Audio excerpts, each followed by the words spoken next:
Bismillahirrahmanirrahim. Assalamualaikum warahmatullahi wabarakatuh.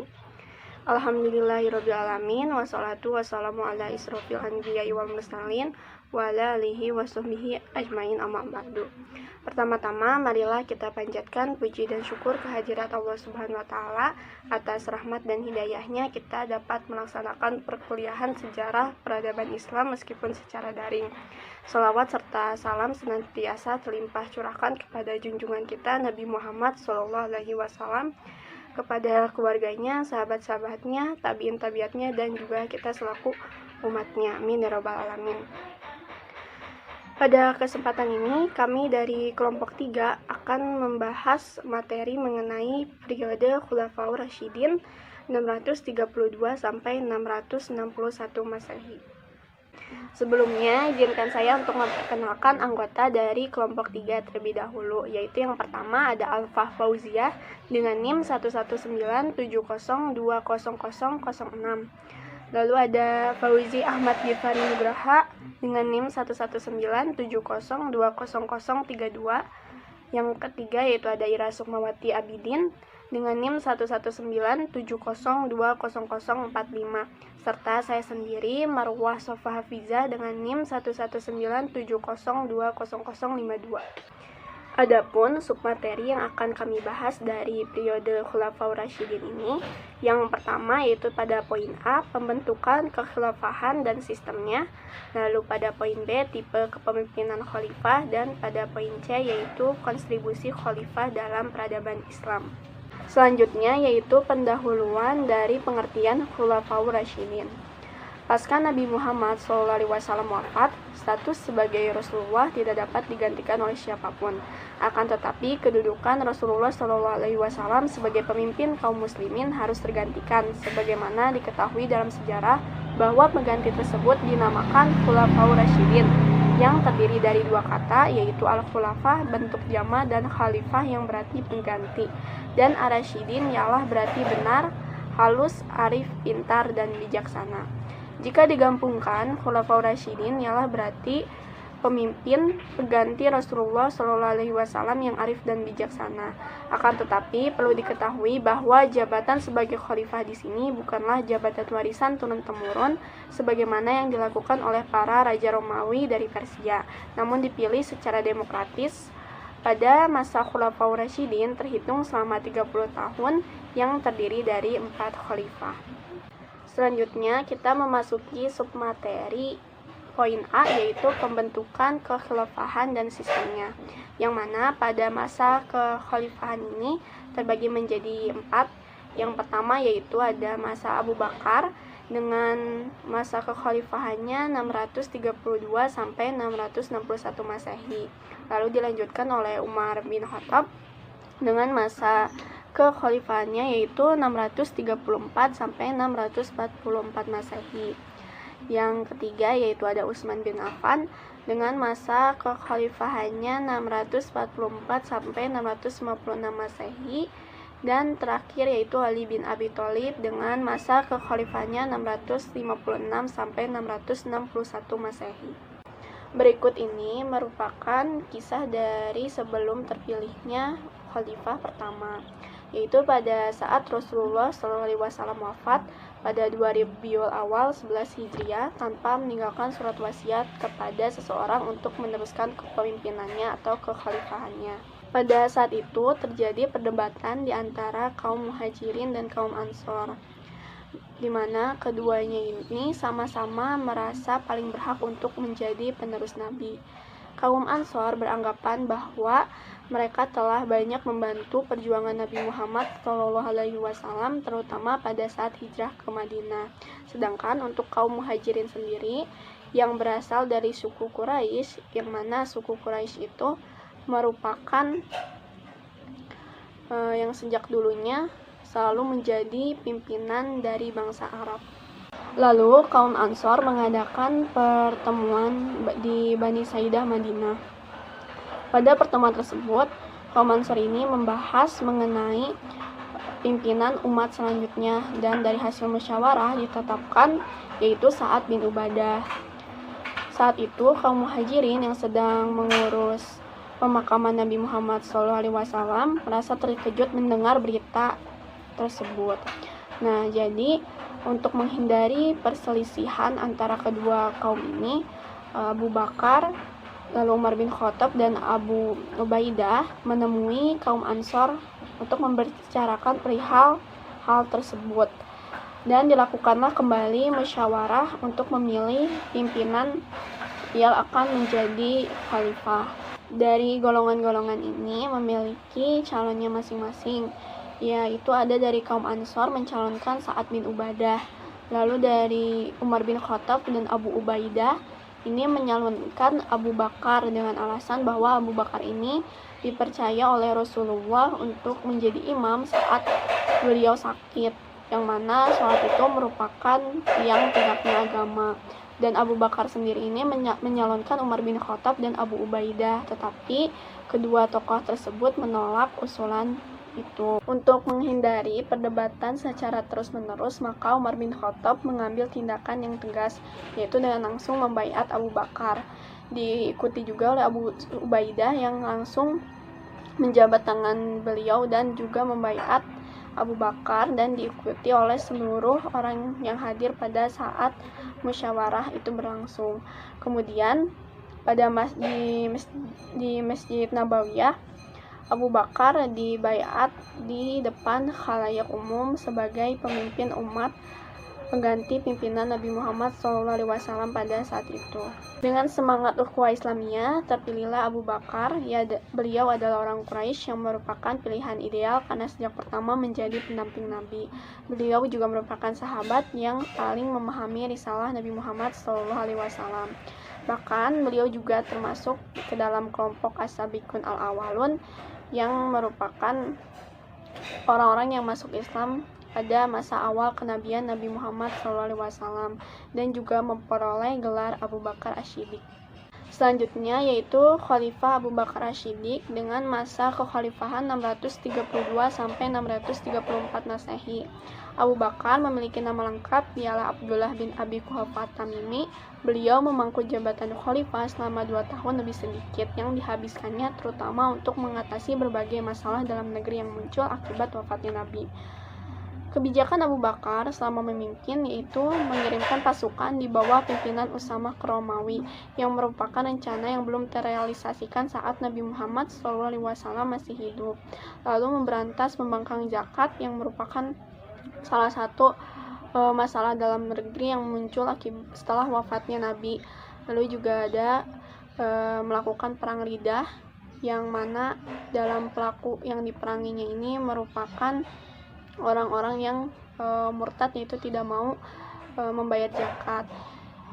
Pada masa kekhalifahan Abu Bakar juga dilakukan pengumpulan Al-Quran yang merupakan usulan dari sahabat Nabi yaitu Umar bin Khattab dan juga disetujui oleh sahabat-sahabat Nabi yang lain. Maka dari itu Abu Bakar memerintahkan Zaid bin Sabit untuk mengumpulkan ayat-ayat Al-Quran sehingga menjadi 30 juz pada saat ini. Terus ada kekuasaan Abu Bakar. Kekuasaan Abu Bakar ini bersifat sentralistik, baik itu legislatif, eksekutif, dan yudikatif, juga hukum dipegang langsung oleh khalifah. Tapi meskipun begitu, Abu Bakar tetap mengambil keputusan dengan mengajak bermusyawarah para sahabat Nabi yang lain. Beliau wafat pada hari Senin 23 Agustus 624 Masehi setelah lebih kurang selama 15 hari terbaring di tempat tidur. Ia berusia 63 tahun selama kekhalifahannya, berlangsung 2 tahun 5 bulan 11 hari. Karena sakit, beliau mewasiatkan agar Umar menggantikan sepeninggalnya. Selanjutnya yaitu dilanjutkan oleh Khalifah Umar bin Khattab dengan masa kekhalifahannya 634 sampai 644 Masehi.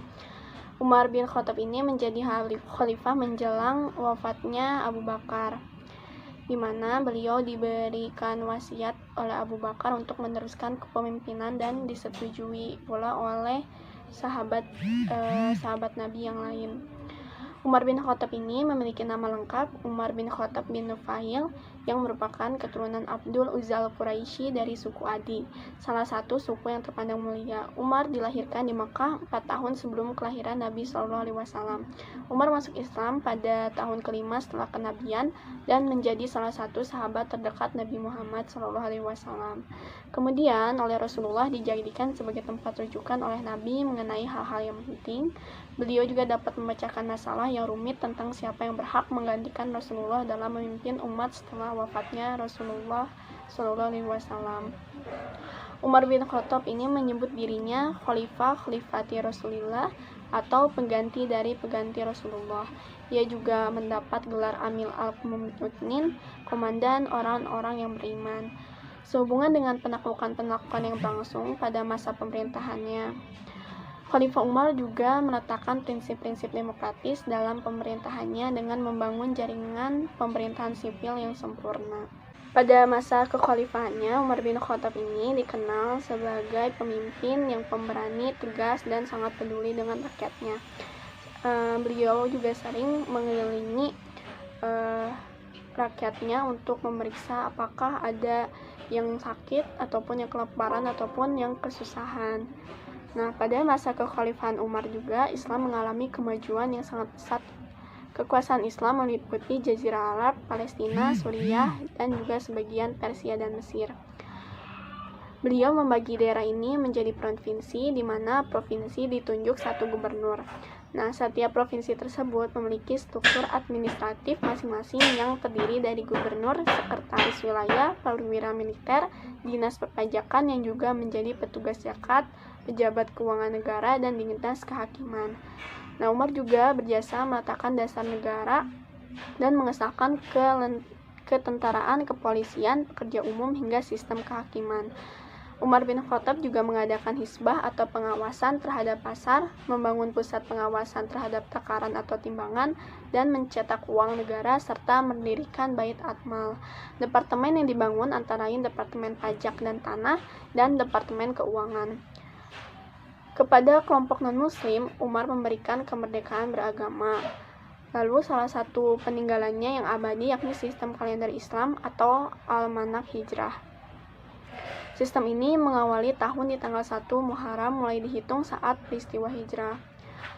Pada masa kekhalifahan beliau juga membangun berbagai tempat belajar dan madrasah yang mempelajari Al-Quran, hadis, fikih, dan berbagai ilmu agama, di mana setiap madrasah ini dipimpin oleh guru-guru besar dari sahabat Nabi Muhammad SAW.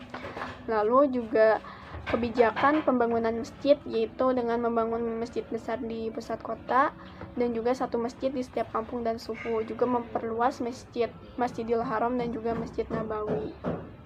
Selain itu, pada masa kekhalifahan beliau juga mendirikan klinik dan rumah sakit serta pelayanan kesehatan bagi seluruh lapisan masyarakat. Pada masa pemerintahan beliau juga membentuk lembaga yang dibuat untuk menetapkan penyelesaian dan kesepakatan atas suatu hal, yaitu Ahlul Halil wal Aqdi. Serta kebijakan yang lainnya itu permusyawaratan terbuka. Dalam musyawarah ini, setiap masyarakat boleh menyampaikan keluhan dan menyelesaikan masalah bersama, termasuk juga orang yang kontra dengan pemerintahan, wanita, anak-anak, orang tua, dan non-muslim. Seluruh lapisan masyarakat memiliki hak penuh dalam menyampaikan pendapatnya dan akan dicatat dan disampaikan dengan baik. Khalifah Umar memerintah selama 10 tahun lebih 6 bulan 4 hari. Nah, karena pada masa kekhalifahan ini, kejayaan Islam di bawah Umar membuat banyak musuh yang marah dan dendam. Bahkan Umar sendiri pernah menjadi sasaran pembunuhan. Kematian Umar bin Khattab sendiri yaitu dikarenakan seorang budak bangsa Persia bernama Fairuz dan Abu Luluah secara tiba-tiba menyerang beliau dengan tingkaman pisau tajam ke arah khalifah yang akan mendirikan sholat subuh. Bahkan saat itu yang telah ditunggu oleh jamaahnya di Masjid Nabawi. Khalifah terluka parah dan dari peperangannya ia mengangkat syura atau komisi pemilih yang akan memilih penerus tongkat kekhalifahannya. Khalifah Umar wafat 3 hari setelah penikaman atas dirinya, yakni 1 Muharram 23 Hijriah atau 644 Masehi. Selanjutnya, saya Alfa Fauzia akan menjelaskan tentang kekhalifahan Utsman bin Affan dan Ali bin Abi Thalib. Yang pertama yaitu kekhalifahan Utsman bin Affan dengan masa jabatan dari tahun 644 sampai 656 Masehi. Nama lengkap Utsman bin Affan adalah Utsman bin Affan bin Abi al-As bin Umayyah bin Abdi al-Manaf. Beliau lahir pada tahun 576 Masehi di Thaif setelah 6 tahun kelahiran Rasulullah SAW. Ayahnya bernama Affan, ibunya bernama Arwa binti Quraish bin Rabi'ah bin Habib Abdi Syam bin Abdi Manaf. Utsman bin Affan ini memiliki perangai yang lemah lembut dan juga merupakan keturunan Bani Umayyah yang masih memiliki ikatan kekeluargaan dengan Rasulullah SAW. Slide selanjutnya yaitu terpilihnya Utsman menjadi khalifah. Pasca Umar wafat, orang-orang yang dipilih Umar sebelumnya pada saat Umar sakit membentuk sebuah tim yang diketuai oleh Abdurrahman ibnu Auf yang terdiri dari 6 calon khalifah, diantaranya Utsman bin Affan, Ali bin Abi Thalib, Tolhah, Zubair bin Awam, Sa'ad bin Abi Waqqas, dan juga Abdullah. Setelah melalui persaingan yang agak ketat dengan Ali bin Abi Thalib, akhirnya sidang syura memberi mandat kekhalifahan kepada Utsman bin Affan. Masa pemerintahan Utsman ini merupakan yang paling lama di antara ketiga khalifah lainnya, kurang lebih selama 12 tahun. Namun tidak seluruh masa kekuasaannya ini menjadi saat yang sukses baginya. Utsman menjabat sebagai khalifah pada usia 70 tahun hingga usianya ke-82 tahun. Selanjutnya, sistem pemerintahan Khalifah Utsman bin Affan. Yang pertama, di bidang agama. Penerapan hukum ibadah haji, melakukan beberapa pembangunan masjid dan juga pembukuan Al-Quran untuk pertama kalinya. Kemudian di bidang ekonomi, yaitu menerapkan beberapa prinsip. Di antaranya, politik ekonomi secara Islam, menegakkan hak-hak dan kewajiban rakyat terhadap Baitul Mal, dan mengawasi penyimpangan-penyimpangan ekonomi. Selanjutnya ada dalam bidang sosial. Mulai ada kebebasan untuk keluar daerah dan memilih hidup yang serba mudah dibandingkan pada masa Umar yang dirasa terlalu ketat dalam pemerintahannya. Kemudian dalam bidang politik, yang pertama ada politik dalam negeri. Lembaga pemerintahan terbentuk jadi beberapa bagian. Yang pertama adanya pembantu yaitu wazir atau muawin. Kemudian ada pemerintahan daerah atau gubernur. Yang ketiga menerapkan hukum baru yang lebih kuat. Yang keempat membentuk majelis syuro, yaitu orang-orang yang mewakili kaum muslimin dalam menyampaikan pendapatnya. Kemudian yang kedua ada politik luar negeri.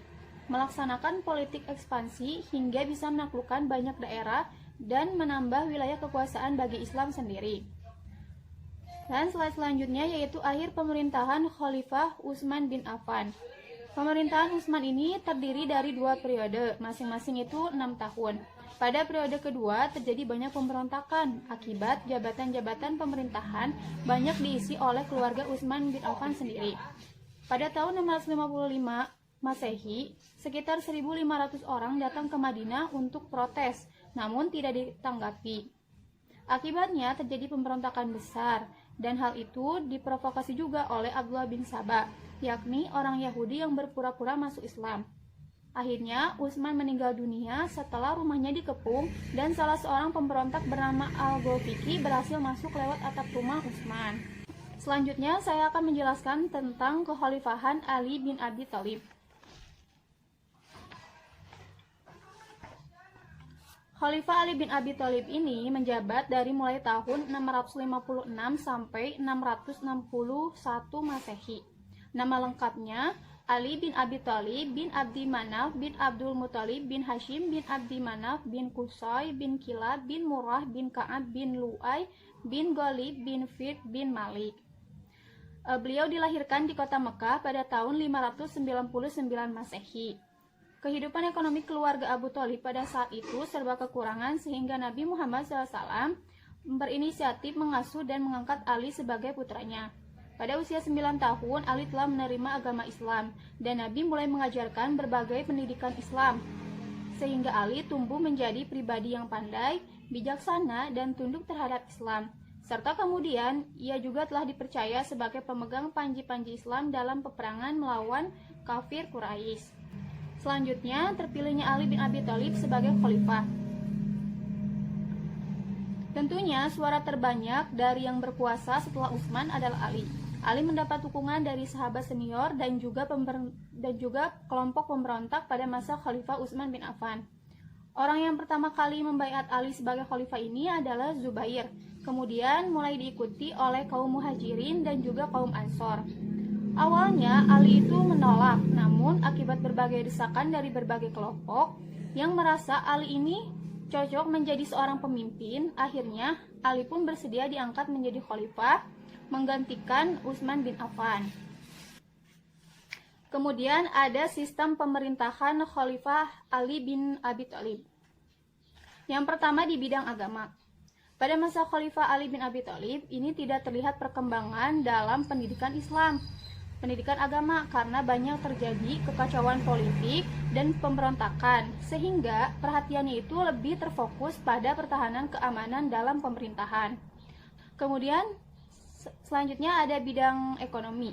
Di antaranya terdapat pengaturan keuangan negara atau baitul mal, kemudian pembangunan dan perbaikan tata kota, lalu ada penerapan zakat, jizyah dan pajak, dan yang terakhir menarik kepemilikan tanah yang dibagikan Khalifah Utsman ini kepada keluarganya. Dan yang ketiga ada dalam bidang politik.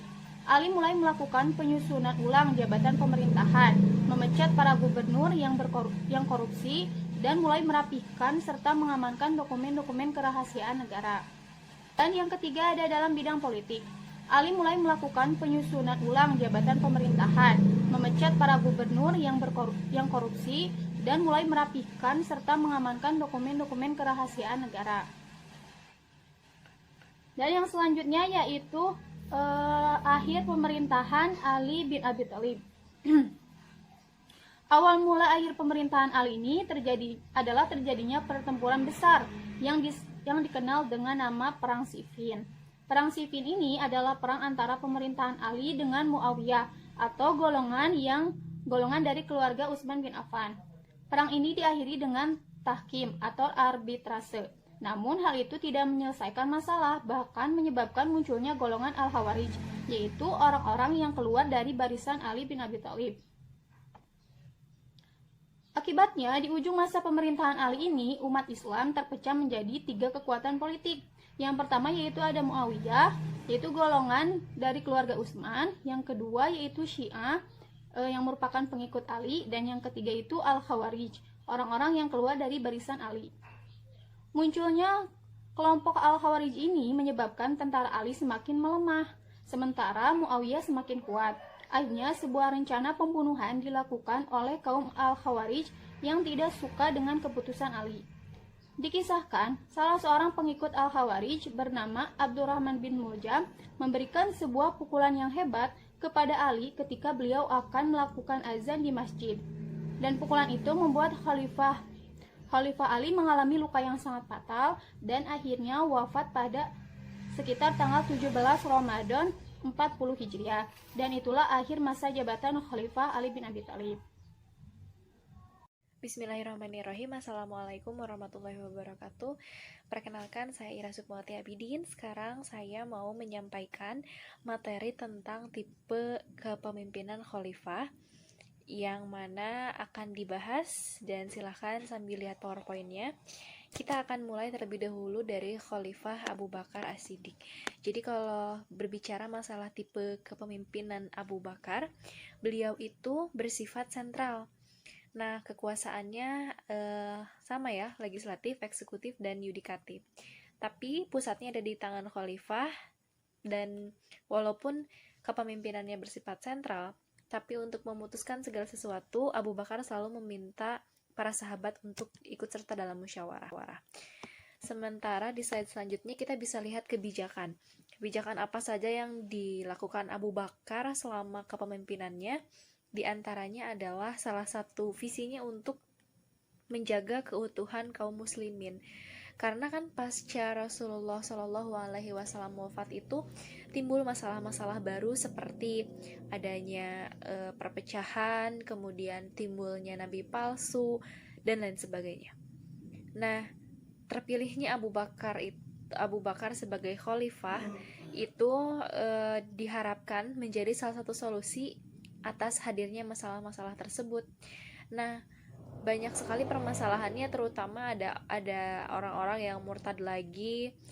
Kemudian ada nabi palsu yang tadi saya sebut, diantaranya ada Musailamah Al-Kadzab, yaitu seorang perempuan.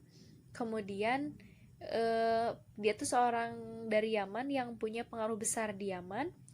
Lalu ada juga Tulaihah bin Khuwailid Al-Asadi, yaitu dia juga punya pengaruh di wilayah Najd. Dan ada juga bangsa Romawi dan Persia yang mengancam wilayah perbatasan kaum muslimin. Berikut adalah kebijakan dari Khalifah Abu Bakar. Yang pertama adalah memberangkatkan pasukan Usamah bin Zaid ke kawasan Syam atau Syria.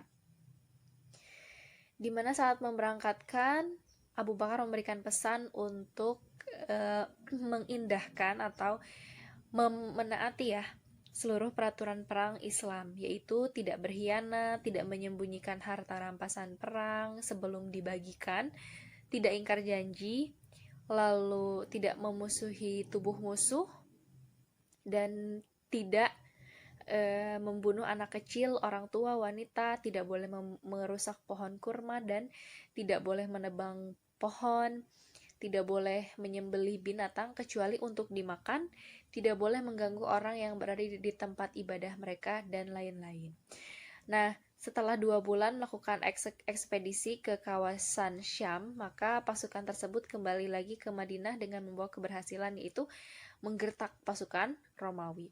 Selanjutnya, ada kebijakan yang kedua adalah mengembalikan kaum muslimin pada ajaran Islam yang benar dan memberantas para nabi palsu.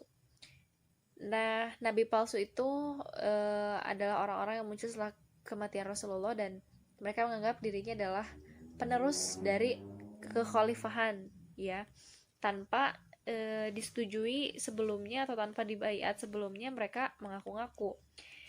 Nah, ada juga orang-orang yang tidak membayar zakat.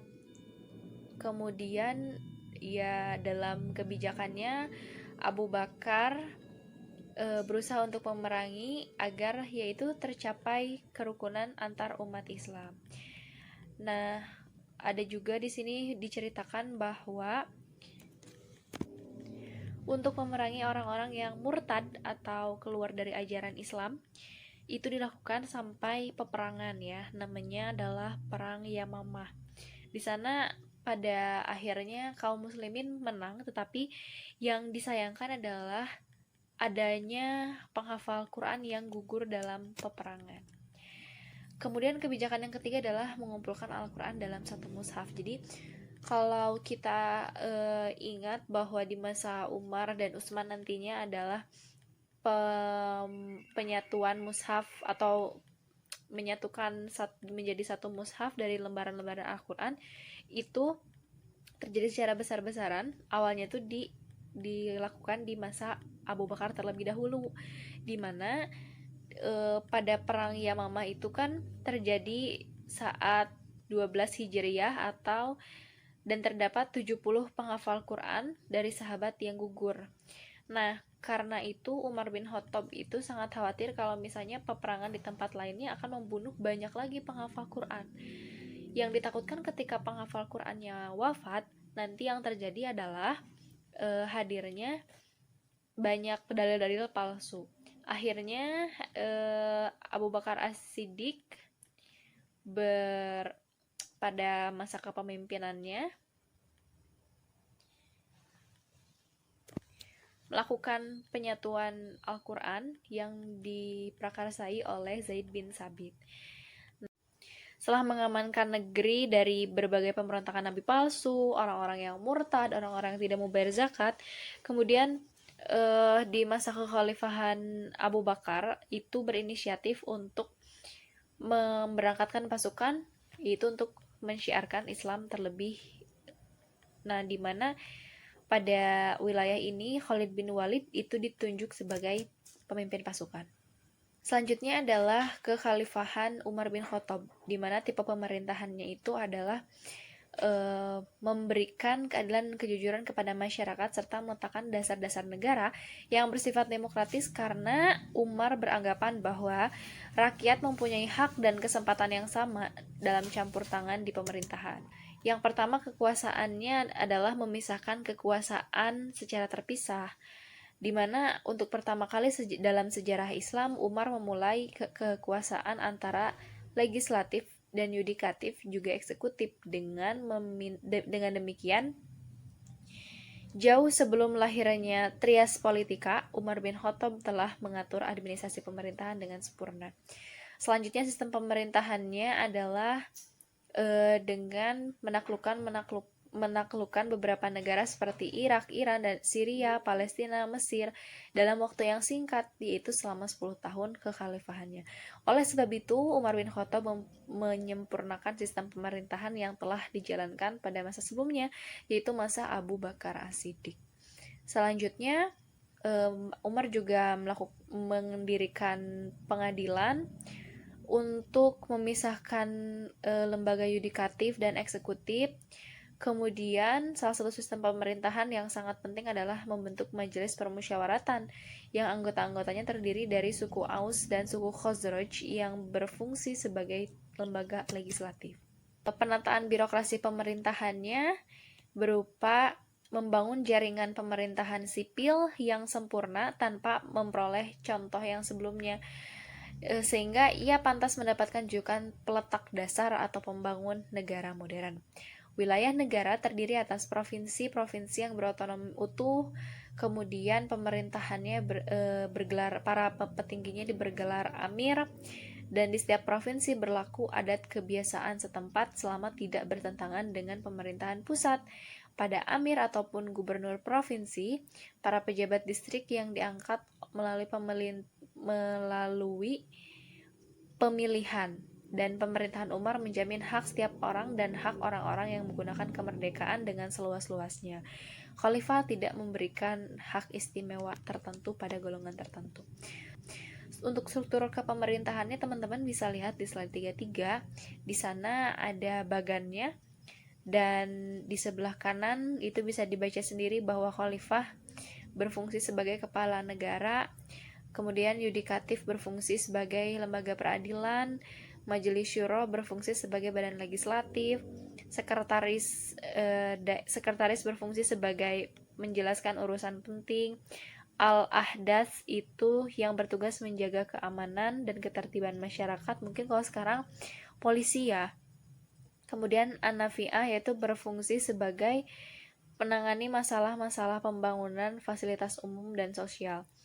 Kemudian al-jun itu adalah yang bertugas mengurus dan mengorganisasi masalah ketentaraan. Al-khajraj departemen perpajakan, dan yang terakhir ada Baitul Mal. Baitul Mal itu kayak satu perkantoran keuangan yang fungsinya itu menghimpun orang-orang yang bayar zakat, sedekah, infak. Kalau mungkin di Indonesia namanya kayak seperti bazis. Ini sempat ada di zaman Khalifah Abu Bakar As-Siddiq. Kemudian ijtihad. Pembentukan ijtihad pada masa Islam telah meluas hingga ke Syam, Mesir, Persia, dan agama Islam banyak menjumpai kebudayaan baru yang hidup di negeri itu, sehingga timbullah berbagai macam kesulitan dalam masalah-masalah yang belum pernah ditemui oleh kaum muslim. Umar mengadakan ijtihad dalam bidang fikih, politik, ekonomi, dan sosial dengan pengaruh yang begitu besar dalam masyarakat. Pada masanya, ijtihad ini yang menyelamatkan kehidupan sosial dari kemunduran, dan ijtihad adalah yang menjaga juga kehormatan jiwa Islam dalam hati kaum muslimin dimanapun mereka berada. Itu saja yang dapat saya sampaikan. Terima kasih atas perhatiannya. Selanjutnya dilanjutkan oleh pemateri kekhalifahan Utsman bin Affan dan Ali bin Abi Thalib yang akan disampaikan sekaligus ditutup oleh Fauzi. Kepada Fauzi saya persilahkan. Assalamualaikum warahmatullahi wabarakatuh. Nama saya Fauzi Ahmad Yufari Nugraha. Kebijakan yang kelima pada masa Khalifah Umar bin Khattab yaitu ada ijtihad, di mana pada masa Umar bin Khattab ini perkembangan Islam sangat pesat dan penyebarannya pun sangat luas sampai mencapai ke berbagai penjuru dunia seperti Syam, Mesir, dan Persia. Namun agama Islam banyak menjumpai kebudayaan baru yang hidup di negeri tersebut, sehingga timbul berbagai macam kesulitan dan masalah yang belum pernah ditemui oleh kaum muslimin sebelumnya. Kemudian Umar mengadakan ijtihad dalam bidang fikih, politik, ekonomi, dan sosial dengan pengaruhnya yang begitu besar dalam masyarakat Islam. Pada masanya, ijtihad ini yang menyelamatkan kehidupan sosial kaum muslim dari kemunduran. Yang selanjutnya ada masa pemerintahan Khalifah Utsman bin Affan. Sistem pemerintahan Utsman bin Affan ini lebih ditekankan pada politik dalam negeri. Lembaga pemerintahan dalam negeri pada masa Utsman bin Affan terbagi menjadi beberapa. Yang pertama ada pembantu atau wazir atau muwin, di mana pembantu ini diangkat untuk membantu tugas kekhalifahan dalam bidang pemerintahan dan dalam bidang administrasi. Kemudian ada pemerintahan daerah atau gubernur yang memiliki masa jabatan 1 tahun penuh. Kemudian di bidang hukum, pada masa Khalifah Utsman bin Affan ini menjaga teks-teks pada masa Nabi Muhammad di bidang hukum dan meletakkan sistem hukum baru untuk memperkuat fondasi negara. Kemudian ada Baitul Mal yang tugasnya mengatur masalah keuangan. Kemudian ada Majelis Syura, yaitu orang-orang yang mewakili kaum muslimin dalam menyampaikan pendapat dan bahan pertimbangan khalifah. Majelis Syura terbagi menjadi 3, yaitu ada Dewan Penasihat, Dewan Penasihat Umum, dan Dewan Penasihat Tinggi dan Umum. Kemudian pada masa Khalifah Utsman bin Affan juga diterapkan prinsip politik ekonomi, diantaranya menerapkan politik ekonomi secara islami. Kemudian tidak zolim. Selanjutnya menetapkan kewajiban harta atas kaum muslimin untuk diserahkan kepada Baitul Mal. Kemudian menumpas pemberontakan terutama di daerah Iskandaria dan Khorasan sebagai peninggalan pada masa Umar bin Khattab. Kemudian adapun kebijakan-kebijakan yang diambil oleh Khalifah Utsman bin Affan, yang pertama di bidang hukum, yaitu menjaga teks-teks pada masa Nabi Muhammad dalam bidang hukum terikat dengan apa yang ada di dalam teks, mengikuti dan menaati teks yang ada.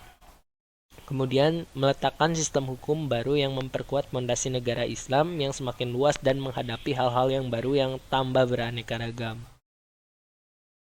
Kemudian di bidang politik luar negeri, Utsman bin Affan juga melaksanakan politik ekspansi untuk menaklukkan daerah-daerah seperti Azerbaijan, Arai, Alexandria, Tunisia, Tabaristan, dan Siprus yang merupakan wilayah-wilayah yang kaya akan sumber daya alamnya dan hasil bumi. Selain itu, dilakukan penaklukan di wilayah Armenia, Tripoli, Anubah, Kufah, Fars, dan Kerman. Pada masa pemerintahan Khalifah Utsman bin Affan juga taklukan wilayah Islam semakin luas dan banyak. Dalam pembebasan tersebut, pemerintahan Utsman bin Affan juga menyebarkan agama Islam di negara-negara pembebasan. Selanjutnya ada kebijakan yang paling terkenal, yaitu pembukuan Al-Quran dan pembangunan masjid. Tujuan dari penyusunan Al-Quran ini adalah untuk mengakhiri perbedaan-perbedaan serius dalam bacaan Al-Quran. Utsman bin Affan menginginkan umat Islam saling bersatu dalam satu bacaan. Selain itu, pada masa pemerintahannya, Utsman merenovasi Masjidil Haram, Masjid Nabawi, dan Masjid Quba. Selanjutnya, masa kekhalifahan Ali bin Abi Thalib. Pemerintahan Khalifah Ali dikatakan sebagai pemerintahan yang tidak stabil karena muncul banyak pemberontakan dari internal kaum muslim. Pemberontakan pertama dilakukan oleh Talhah dan Zubair, diikuti oleh Siti Aisyah, yang kemudian memicu terjadinya Perang Jamal. Pada masa pemerintahan Ali bin Abi Thalib melakukan gebrakan yang dinilai memancing sebagai pemicu perdebatan. Yang keempat ada Khalifah Ali bin Abi Thalib. Dalam pemerintahan Ali bin Abi Thalib dikatakan sebagai pemerintahan yang tidak stabil karena muncul banyak pemberontakan dari internal kaum muslimin. Pemberontakan pertama dilakukan oleh Talhah dan Zubair, diikuti oleh Siti Aisyah yang kemudian memicu terjadinya Perang Jamal. Pada masa pemerintahan Ali bin Abi Thalib melakukan gebrakan dan kebijakan politik, seperti menegakkan hukum finansial yang dinilai nepotisme yang hampir menguasai seluruh sektor bisnis, kemudian memecat gubernur yang diangkat oleh Utsman bin Affan dan menggantinya dengan gubernur yang baru, kemudian mengambil kembali tanah-tanah yang dibagikan Utsman bin Affan kepada keluarganya, seperti hibah dan pemberian yang tidak diketahui alasannya secara jelas dan memfungsikannya kembali di Baitul Mal. Dari kebijakan-kebijakan tersebut, pemerintahan Ali kemudian melahirkan pemberontakan terhadap kelangsungan pemerintahannya sendiri. Mulai dari pemecatan pejabat-pejabat yang diangkat Utsman bin Affan hingga pada penarikan kembali tanah-tanah negara yang dibagikan Utsman semasa hidup kepada anggota keluarganya. Pengambilan kebijakan ekstrim oleh Ali sempat mendapat teguran dari sahabat yaitu Mughirah dan Ibnu Abbas. Mereka menyarankan Ali terlebih dahulu mendapat pengakuan dari masyarakat di negeri-negeri taklukan Islam yang jauh, sehingga ketika memakzulkan gubernurnya yang dinilai korup, masyarakat terlebih dahulu sudah berikrar setia kepada Ali dan tidak mungkin menentang kebijakannya. Namun keyakinan Ali memberhentikan gubernur justru dinilai terlalu terburu-buru oleh Mughirah, Ibnu Syu'bah, dan Ibnu Abbas. Bahkan dalam satu literatur, Ziyad Ibnu Hanzalah juga ikut menasihati Ali tentang kebijakannya.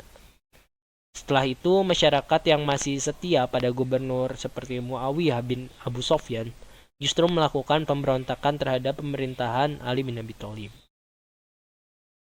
Adapun kontribusi khalifah dalam peradaban Islam yang pertama di bidang organisasi politik, yaitu ada al-khilafat, yaitu kepala negara yang dipilih di sistem bai'ah atau sama dengan demokrasi. Kemudian ada al-wizarat yang tugasnya membantu kepala negara yang sama dengan menteri pada zaman ini. Kemudian al-kitabat yang selevel sekretaris negara. Kemudian untuk bidang ilmu pengetahuan, pada masanya Umar memerintahkan membuat tata bahasa Arab dan penafsiran Al-Quran agar terhindar dari kesalahan dalam membaca dan menafsirkan Al-Quran dan hadis. Kemudian untuk kepentingan mengajar di luar Jazirah Arab, dikirim pula guru-guru yang terdiri dari para sahabat yang ahli ilmu. Kemudian ada di bidang administrasi negara yang sesuai dengan kebutuhan. Pada masa Umar bin Khattab, terdapat diwan-diwan. Yang pertama ada Diwan Al-Jundi, yaitu Badan Pertahanan Negara. Yang kemudian ada Diwan Al-Kharaj, yaitu Bait Al-Mal. Kemudian Diwan Al-Qudrat, yaitu Departemen Kehakiman. Ada pula Al-Imarah ala Al-Buldan, yaitu administrasi pemerintahan dalam negeri. Yaitu ada provinsi yang dipimpin oleh gubernur atau amir. Kemudian ada Al-Barid, yaitu perhubungan dengan memakai kuda pos. Kemudian ada Al-Sultah, yaitu polisi penjaga keamanan negara dan menyelenggarakan hisbah yang bertugas sebagai pengawas pasar, pengontrol timbangan dan takaran, kemudian menjaga tata tertib, kesusilaan dan sebagainya. Kemudian perkembangan sastra. Pada saat ini pengamat sastra pada umumnya terbagi menjadi dua pendapat besar. Pendapat pertama mengatakan sastra mengalami stagnasi karena perhatian lebih pada Al-Quran, sehingga syair kurang berkembang. Kemudian pendapat yang kedua, Al-Quran sebagai sumber inspirasi untuk kegiatan sastra karena dalam berdakwah diperlukan bahasa yang indah. Kemudian yang terakhir di bidang arsitektur. Pada masa Khulafaur Rasyidin, perkembangan arsitektur juga meningkat. Hal ini ditandai dengan ukiran-ukiran pada bangunan masjid di zaman Utsman bin Affan. Mungkin segitu presentasi dari kami. Jika ada yang ingin ditanyakan, bisa ditanyakan di grup WhatsApp. Sekian dari kami, mohon maaf bila ada kekurangan. Wassalamualaikum warahmatullahi wabarakatuh.